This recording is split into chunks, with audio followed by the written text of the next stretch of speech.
वो आरक्षण विरोधी हैं, लेकिन वो कल एक बड़े टीवी चैनल में जाकर कहते हैं कि आरक्षण में क्रीमी लेयर होना चाहिए, एक परिवार को अगर मिल जाता तो उस परिवार में फिर नहीं मिलना चाहिए। तो कैसे देखते हैं इस केजरीवाल? देखो ऐसा है, अगर मैं टू दी पॉइंट बात करूं बिना घुमाए फिराए, तो अब इस देश के दलितों को ये समझ लेना चाहिए कि ये जो देश की राजनीतिक पार्टियां हैं ये बेलगाम हो गई हैं। ये खुद को संविधान से ऊपर समझती हैं, ये खुद को संविधान से बड़ी मानती हैं। और केजरीवाल जो है, जो दिल्ली में तीसरी बार चौथी बार सरकार बनाने के लिए रोज आए दिन घोषणा कर रहा है, चार चार बार प्रेस कॉन्फ्रेंस कर रहा है, तो सबसे पहले केजरीवाल को ये घोषणा करनी चाहिए कि भाई अब मैं मुख्यमंत्री नहीं बनूंगा, मैं 3 बार बन गया। जब केजरीवाल 3 बार मुख्यमंत्री बनने के बाद में चौथी बार मुख्यमंत्री बनने के लिए एड़ी चोटी के पैर दबा रहा है, तो एक आदमी जिसके घर में चपरासी लग गया उसके दूसरी पीढ़ी को आरक्षण नहीं मिलेगा? ये कौन सा तरीका है? और दूसरी बात, भाई बिना आरक्षण के जब केजरीवाल ने दलित और मुसलमानों के वोट लिए, उसने आज तक दलित और मुसलमानों को, चलो दलितों की बात कर लें, अछूतों की बात कर लें, अछूतों का एक भी राज्यसभा सांसद नहीं बनाया क्योंकि वहां आरक्षण नहीं है। तो जब आरक्षण खत्म हो जाएगा, जब नहीं होगा, तो ये क्या गारंटी है कि आरक्षण मिलेगा? यहाँ आरक्षण वही मिल रहा है जहाँ है। तो केजरीवाल जो कह रहा है, केजरीवाल का जो बयान है वो साफ साफ दर्शाता है कि केजरीवाल आरक्षण विरोधी है। केजरीवाल नहीं चाहता कि दलित समाज में बढ़िया सूटिड बूटिड लोग हों, बढ़िया गाड़ी में चलने वाले लोग हों, बढ़िया कुर्सियों पर बैठने वाले लोग हों। अरे आप मुझे एक बात बताओ, एक आदमी सपोज करो यूडीसी एलडीसी लग गया, क्लर्क लग गया, अब वो 40 50 60 हजार रुपये उसको तनख्वाह मिल रही है। उसकी दूसरी पीढ़ी आएगी, अब दूसरी पीढ़ी को जिसके पास 50 हजार रुपए है वही तो अपने बच्चों को आईएएस की सिविल किया, नीट किया, जेई ट्रिपल ई की कोचिंग कराएगा। जो बेचारा 500 रुपए की दिहाड़ी मजदूरी कर रहा है वो कहाँ से करा देगा 3 लाख रुपए देकर के ये कोचिंग? लोग क्रीमी लेयर की बात करते हैं, जैसे आपने अभी कहा कि केजरीवाल 3 बार मुख्यमंत्री बन गए, तो ये अपने आप तक खुद को नहीं लागू करते क्रीमी लेयर को? मैं वही तो कह रहा हूँ गंदर भाई नहीं, कि ये क्रीम खाएंगे और दूसरे को अगर क्लर्क की नौकरी मिल जाए तो दिक्कत हो जाएगी। मैं वही कह रहा हूँ कि इनकी क्रीम जो बढ़िया वाली है, इनको अपनी क्रीम दिखाई नहीं दे रही। जो हजारों करोड़ रुपए का जो बजट है जिसपे कुंडली मारे बैठे, वो उनको दिखाई नहीं दे रहा है।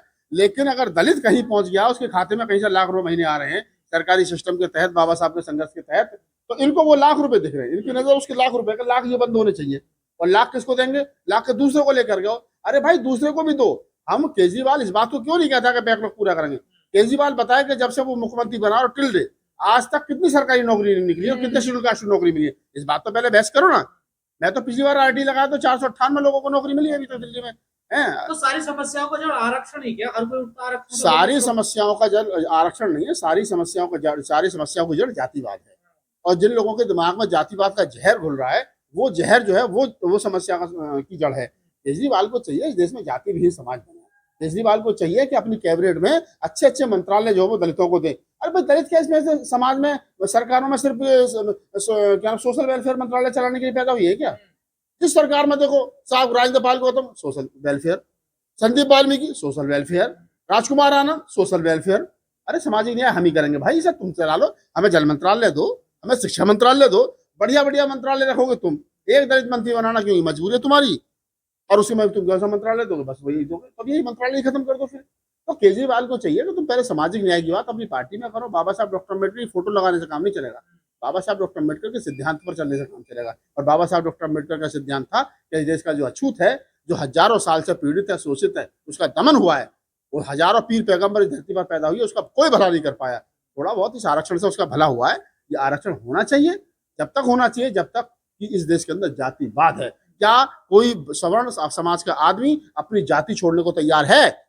जिस दिन सवर्ण समाज का आदमी जाति छोड़ देगा, हम आरक्षण छोड़ इसका देंगे। तो समर्थन मनीष सिसोदिया भी कर रहे हैं, राघव चड्ढा भी कर रहे हैं, आतिशी भी कर रही है, उनके साथ खड़े होकर हाँ कि क्रीमी लेयर लागू होना चाहिए, एक बार आरक्षण मिल जाए, आरक्षण देखिए क्या है ना, ये आपस में लड़ाने का काम है। पहले सुप्रीम कोर्ट ने जिस प्रकार से वर्गीकरण किया, वो आपस में जुत्रम पैजम करवाया। अब ये कह रहे हैं कि क्रीमी लेयर होना चाहिए, तो जो पीछे गांव देहात में रह रहा है ना, वो कह रहा ठीक है मेरे चाचा के लौंडे को नौकरी नहीं मिलेगी, मुझे मिल जाएगी, उसके बाप को मिल गई थी। जबकि ऐसा नहीं है। उस नौकरी को पास करने के लिए, नौकरी में आने के लिए कंपटीशन पास करना पड़ेगा, कोचिंग करनी पड़ेगी। और दूसरी बात है, नौकरी बची कहाँ है? पहले तो ये बताया सरकार नौकरी ला कितनी रही है, सरकारी सिस्टम में नौकरी है कितनी? गैर गैर बहुजन पार्टी तो सबका एक ही है ना एजेंडा, तो नहीं, बहुजन वाले भी कहाँ बोल रहे हैं, चलो ये तो गैर बहुजन हो गए। अगर केजरीवाल ने ये बयान दिया तो जो बहुजन समाज के ठेकेदार बन रहे हैं, मायावती, चंद्रशेखर और अन्य दूसरे राजनीतिक दल जो, वो कितने बोल रहे हैं?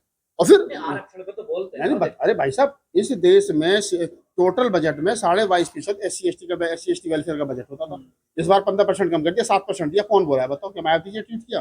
क्या चंद्रशेखर ने 4 अच्छे से बजट के जानकारों को बुला करके उनके साथ बैठ करके डिस्कस किया? क्या सरकार पर दबाव बनाया? क्या चंद्रशेखर जी सदन में बोले? या बहुजन समाज पार्टी के इकलौते राज्यसभा सांसद रामजी गौतम बोले? नहीं बोले। लाखों करोड़ रुपए जो दलितों के हिस्से में आता था टोटल बजट का, वो केंद्र सरकार हिस्से में आता और लगता कहाँ था? वो तो सब अरे ऐसे भाई था। साहब, शेड्यूल कास्ट को वजीफा मिलता था, फ्री शिप मिलती थी, विदेश जाने के लिए पैसा मिलता था, कम बजट पर लोन मिलता था, क्या वो बिजनेस तो करने सब के लिए। खत्म कर दिए ना इन सरकारों ये ने। तो क्यों खत्म कर दिया? क्यों सरकार क्यों नहीं बोल रही है? जब इस देश के अंदर गरीबी थी, बैलगाड़ी पर चल रहे थे, भुखमरी थी, तब इस देश के शेड्यूल कास्ट को फ्री में पढ़ने के लिए फ्री में शिक्षा मिल रही थी, उसको नौकरी मिल रही थी, उसको वजीफा मिल रहा था, फ्री शिप मिल रही थी। आज तो भारत की इकोनॉमी जो 5 ट्रिलियन हो गई। आज एजुकेशन नहीं है, आज वजीफा नहीं है, आज स्कॉलर नहीं है, दलितों को विदेश जाने के लिए पैसा नहीं है। पढ़ा तो रहे केजरीवाल। कहाँ पढ़ा रहा है? अरे अकेले केजरीवाल को छोड़ो, मैं केजरीवाल के बड़े अब्बा की बात कर रहा हूँ, मोदी की। ये 2 चाचा भतीजे तो मूर्ख बना रहे हैं पूरे देश को। सरकारी स्कूल में फ्री नहीं है एजुकेशन। सरकारी स्कूल में कहाँ एजुकेशन? उत्तर प्रदेश के अंदर 27,000 सरकारी स्कूल बंद हो गए, क्यों हो गए? ये है ना, देश भर में सरकारी स्कूल रोज बंद हो रहे हैं, क्यों हो रहे हैं? भाई शिक्षा आपने इतनी महंगी कर दी, आम आदमी के हाथ से शिक्षा। चलो छोड़ो दलितों को, क्या गरीब ब्राह्मण अपने बच्चों को नीट की कोचिंग करा लेगा? JEE की कोचिंग करा लेगा? नहीं कराएगा। क्यों?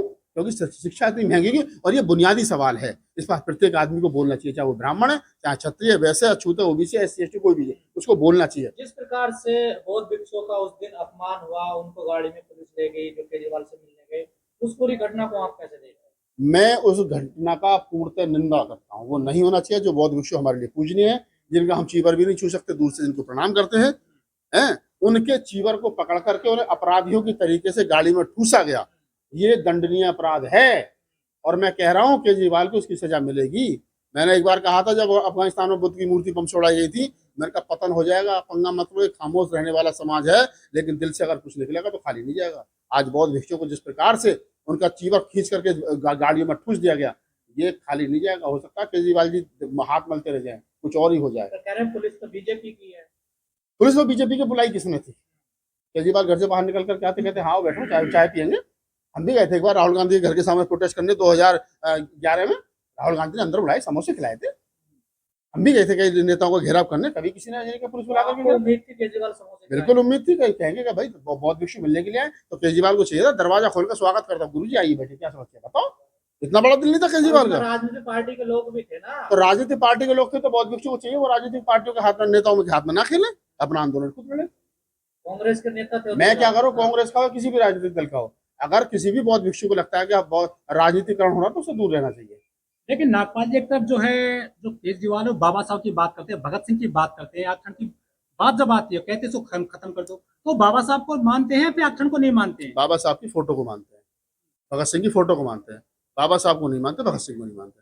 भगत सिंह को मानना उतना आसान नहीं जितना लोगों ने सोच रखा है। भगत सिंह को मानने का मतलब है, भगत सिंह की किताब पढ़िए, छोटी सी किताब है, मैं नास्तिक क्यों, पढ़िए उस किताब को पढ़िए।